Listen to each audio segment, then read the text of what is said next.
of your legislation, okay?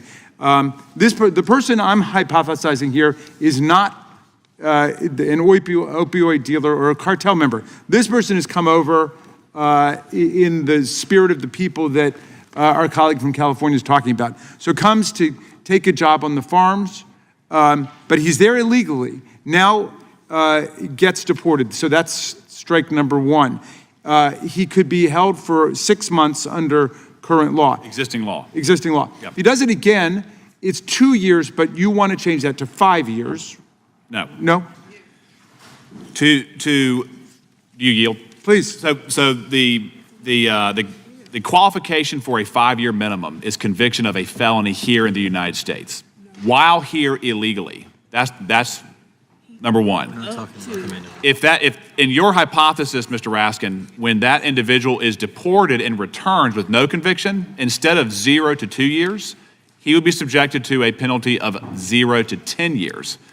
Wait, I say that again for the second time? Yes, for illegal reentry, the penalty is amended from the existing law right now. Illegal reentry is capped for most cases at 24 months. That would be changed to 120 months, from 0 to 120 months. So there's for the first or the second? Illegal reentry. Okay. You're talking about 1325. Okay, you're referring to 1326 now. Correct. Right, okay. All right. I guess, so here's what I want to get at in the limited time I've got. On the second round, they could be held up to 10 years under 1326. Illegal reentry. Okay, yes. Would you go to page 5, if you would, on the amendment in the nature of a substitute? If you go to the bottom of the page, okay, and then this is where maybe I'm getting confused. Mandatory minimum criminal penalty for reentry of certain removed aliens, right? So if you were convicted of being removed 2 times, if you're the person who's been drawn by the magnet of a salary, an income for your family, like the one Mr. Correa was hypothesizing, right? And you've done it twice, that person may be fined under 18 U.S. Code and shall be in prison not less than 10 years. And then the other part I don't understand, if you would clarify this, and may be in prison for any term of years or for life.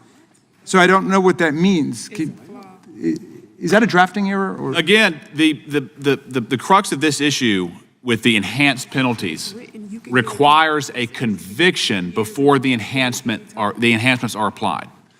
So if someone is convicted of a felony, deported, and then illegally re-enters, or if there's enhancements that are spelled out on page 5, that's when the enhanced penalties are triggered.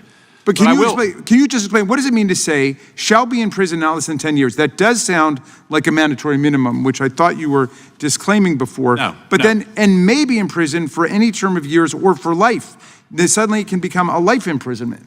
Is that right? There's the way it's written, there's flexibility there, up to life. That's the intent of the bill.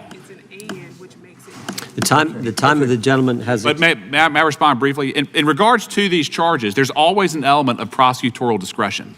A great example in today's world is marijuana is still illegal federally. It's everywhere. Prosecutors are choosing not to charge that. This bill gives the tools to law enforcement to go after, in an efficient way, the committed criminals doing harm in the United States. That's the target.